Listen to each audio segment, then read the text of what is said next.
తర్వాత కేటీఆర్ అదే సభలో కొన్ని కీలకమైనటువంటి వ్యవహారాలపైన మాట్లాడిండు.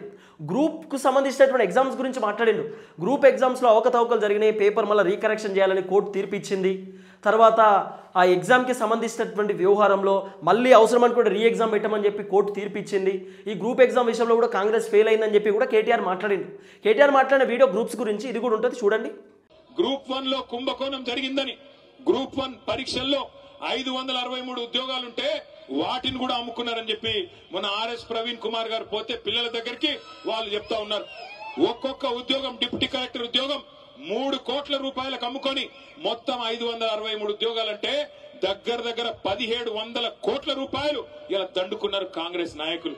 పిల్లల ఉద్యోగాలు అమ్ముకుంటారు, రైతుల యూరియా అమ్ముకుంటారు, నమ్ముకున్న ప్రజల్ని ఇలా నట్టేట ముంచి. చూసారు కదా కేటీఆర్ గ్రూప్స్ గురించి చెప్పినటువంటి మాట.